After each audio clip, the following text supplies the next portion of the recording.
दोस्तों कभी एक लविंग एडोरेबल पति को एक विलेन बनते हुए देखा है? कैसे एक विलेन की कहानी आपकी भी लाइफ को चेंज कर सकती है, जरा जानिए। दोस्तों आज जो मैं आपको बताने जा रहा हूँ, जो किस्सा सुनाने जा रहा हूँ, इसे एक स्टोरी की तरह सुन लीजिए, चाहे केस स्टडी की तरह सुन लीजिए, लेकिन आप ये जरूर एनालाइज करें कि ये स्टोरी जो है ये मुझसे कैसे लिंक हो सकती है। मैं कैसे अपनी प्रॉब्लम को हैंडल कर सकता हूं, जो भी कुछ मुझे परेशानी आ रही है लाइफ में, कैसे मैं इस स्टोरी को सुनकर अपनी प्रॉब्लम को हैंडल कर सकता हूं, उसे सॉल्व कर सकता हूं। जब आप उस एंगल से इस स्टोरी को सुनोगे तो आपको बड़ा मजा भी आएगा और आपको वो सॉल्यूशन भी मिलेगा जिस प्रॉब्लम का आज तक आप ढूंढ रहे हैं। तो देखिए, इस स्टोरी में एक लड़की है जिसकी सेकेंड मैरिज हुई है और वो अपने जीवन में आज बहुत खुश है। उसे जो भी खुशियां चाहिए थी, जो भी एक्सपेक्टेशंस थी अपने हस्बैंड से, अपने इन-लॉ से, वो सारी पूरी हुई है।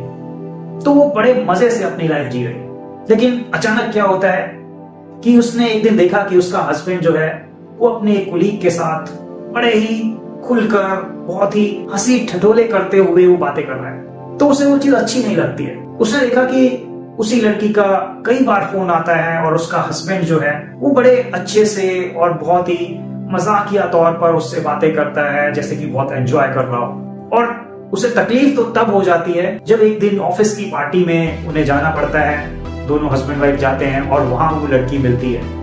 तो उनका हस्बैंड जो है वो उस लड़की से, बिकॉज वो कुलीग थी उनकी और अच्छे दोस्त थे शायद वो, तो उनसे वो बहुत अच्छे से बात करता है, बहुत मजाक करते हैं वो एक दूसरे के साथ। और ये बात उनकी पत्नी को अच्छी नहीं लगती, उस लड़की को वो बात अच्छी नहीं लगती। उन्हें लगता है कि कुछ इश्यू है यहाँ पर, कुछ गड़बड़ है यहाँ पर, और जिसके कारण उन्हें वो एंजाइटी आने लगती है, वो पैनिक सा आने लगता है, वो डिप्रेस्ड फील करने लगती हैं। और उस दिन के बाद से वो बिल्कुल अकेली अकेली सी रहने लगती हैं। उन्हें बार बार वो एंजाइटी सी आने लगती है, उन्हें खराब फीलिंग्स बार बार उठ कर आती हैं जब उन्हें लगता है कि कहीं कुछ गड़बड़ हो रही। उन्होंने इसके बाद साइकियाट्रिस्ट से भी कंसल्ट किया, बहुत सारी मेडिसिन ली, टाइम के साथ साथ कुछ राहत भी मिली। उन्हें लगा कि यस, अब सब कुछ ठीक है, सब कुछ नॉर्मल है। लेकिन उसने देखा कि बार बार कुछ दिनों बाद वो एपिसोड्स फिर हो जाते थे। वो मेडिसिन ले रही थी रेगुलरली, बट फिर भी वो एपिसोड्स बार बार आ जाते थे। वो एंजाइटी, वो डिप्रेशन का माहौल फिर से बनने लगता था और वही फीलिंग्स उन्हें बार बार परेशान कर रही थी। आपके साथ भी ऐसा होता होगा ना कि आप डिप्रेस्ड रहे हैं या एंजाइटी में हैं, तो वो चीजें आपकी मेडिसिन लेने के बाद भी ठीक नहीं हो रही हैं पूरी तरह। ऐसे बहुत सारे लोग मेरे पास आते हैं और कहते हैं सर मेडिसिन ले रहा हूं लेकिन फिर भी ये चीजें की बार बार रीअकर हो जाती है। तो आपकी मेडिसिन लेते लेते भी वो रीअकर जब होती हैं तो आपको लगता है कि यार मैं कई सालों से मेडिसिन खा रहा हूँ, फिर भी मैं क्यों नहीं ठीक हो पा रहा। होता है ना ऐसा। तो उस लड़की के साथ भी ऐसा ही हो रहा था कि कई साल से वो मेडिसिन खा रही है लेकिन फिर भी वो प्रॉब्लम नहीं जा रही। दोस्तों सामने से अगर देखें तो ये बहुत नॉर्मल सा इंसिडेंस लग रहा है। जब लग रहा है कि ओके, थोड़ी जेलसी फील हो गई होगी उसकी वाइफ को या उस लड़की को और उसके कारण उन्हें थोड़ी एंजाइटी आ गई। लेकिन दोस्तों जब हम इस सिचुएशन को डीपली एक्सप्लोर करते हैं कि बार बार ये जो एंजाइटी आ रही है, ये डिप्रेस्ड फील कर रही है, सिचुएशन इतनी कोई ज्यादा गंभीर नहीं है कि बहुत कुछ जैसे हो गया हो, वो इस तरह से क्यों रिएक्ट कर रही है। तो जब इसको डीपली देखा गया, डीपली एक्सप्लोर किया गया, तो पाया गया कि ये जो लड़की है इनको ये थॉट बार बार आ रहा है कि कहीं इनका हस्बैंड इन्हें छोड़ ना दे, कहीं इनकी जो ये लाइफ है ये खराब ना हो जाए, कहीं मेरा फ्यूचर बर्बाद ना हो जाए। इस टाइप के थॉट्स इन्हें बार बार परेशान कर रहे हैं। और ये जो थॉट्स आ रहे हैं इन्हीं के कारण इन्हें वो खराब इमोशंस आते हैं। लेकिन क्या है कि अब उनके हस्बैंड ने उस लड़की से भी बात करना कम कर दिया है, लेकिन फिर भी ये जो सिचुएशन है ये रिजॉल्व नहीं होती। ये कहीं ना कहीं से फिर कुछ ना कुछ इंसिडेंट्स बनता है और आपके अंदर ये एपिसोड्स रिपीट हो जाते हैं। तो जब और डीपली एक्सप्लोर किया गया तो पाया गया कि उनकी जो फर्स्ट मैरिज हुई थी उस लड़के ने किसी लड़की के कारण, किसी और लड़की के कारण इन्हें डिवोर्स दे दिया था।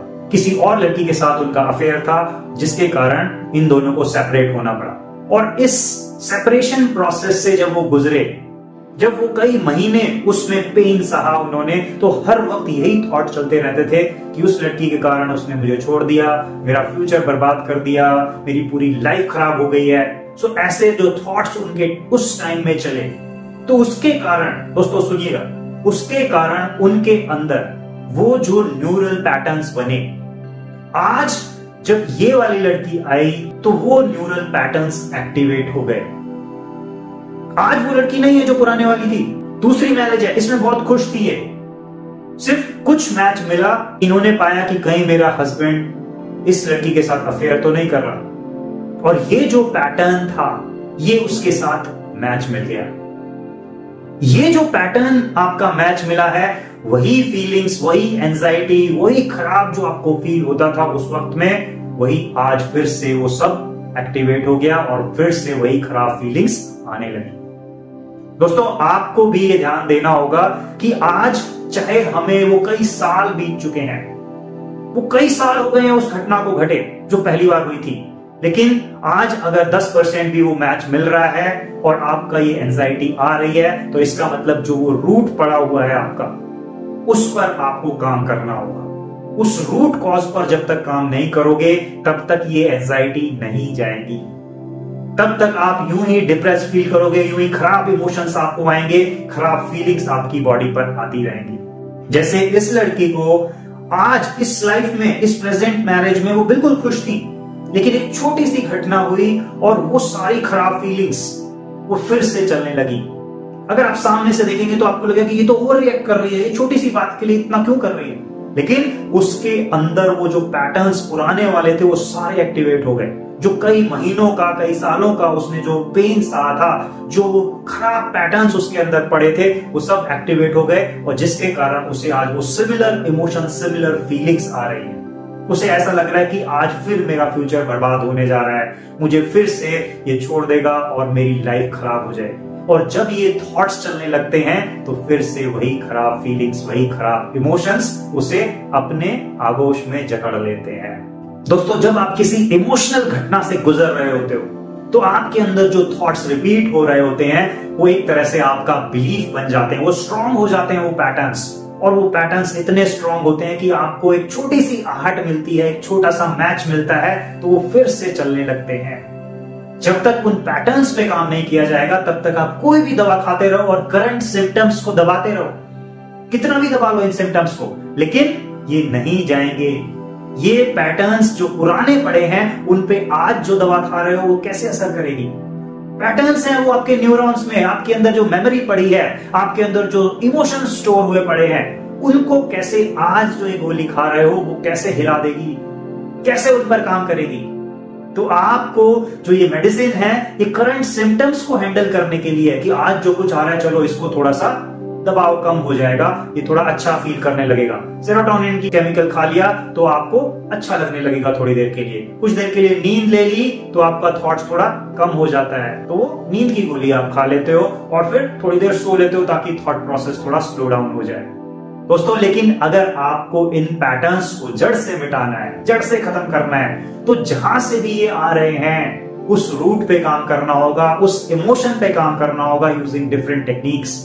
जब तक वो नहीं करोगे तब तक ये मेडिसिन्स आपका कुछ फायदा नहीं कर सकती, क्योंकि ये सिर्फ आज आपको राहत दे सकती हैं, फिर 2-4 दिन बाद फिर कुछ ऐसा कुछ याद आ गया, कोई घटना हो गई तो फिर सब एक्टिवेट हो जाएगा और आपको फिर से उस पेन से गुजरना पड़ेगा।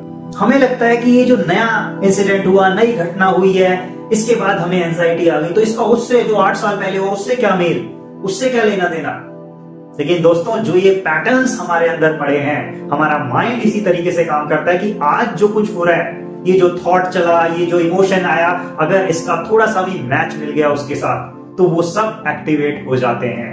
और जब वो एक्टिवेट होते हैं तो ये करंट जो हमारे थॉट्स हैं, फीलिंग्स हैं, इमोशंस हैं, और जो पास्ट में जो हमारे साथ वो पैटर्न्स थे जिसमें जो भी कुछ स्टोर था, वहां के थॉट्स, वहां के फीलिंग्स, वहां के इमोशंस, वो सब मिलकर आपको परेशानी दे रहे होते हैं।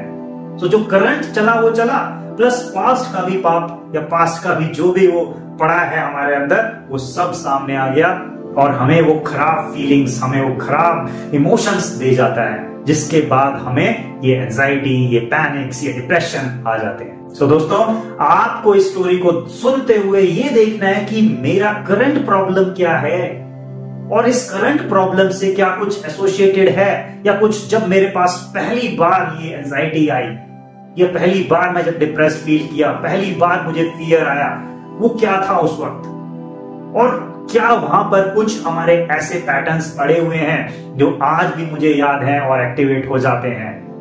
सो वो जब पैटर्न्स यहां से मिलते हैं तो मुझे ये फीलिंग्स आ रही हैं, तो मुझे उन पैटर्न्स पे भी काम करना होगा, उनको रिजॉल्व करना होगा, वहां पर जो इमोशन स्टोर हुए उसे फ्लो कराना होगा और वहां से उस डर को निकालना होगा। जब वो सब निकल जाएगा तो फिर ये कभी भी रिपीट नहीं होंगे एपिसोड्स। फिर आपको जो सॉल्यूशन मिलेगा वो परमानेंट सॉल्यूशन होगा। फिर आपको ये बार बार आकर तंग नहीं करेगी चीजें। जो आज परेशान हो रहे हो कि मुझे ये बार बार हर 2 दिन बाद या हर 3 महीने में या हर 6 महीने में मुझे ये एपिसोड्स आ जाते हैं, तो आपको उनसे अगर छुटकारा पाना है तो परमानेंट सॉल्यूशन की तरफ जाना होगा। सिर्फ उनको दबाएंगे आज तो उससे काम नहीं चलने वाला।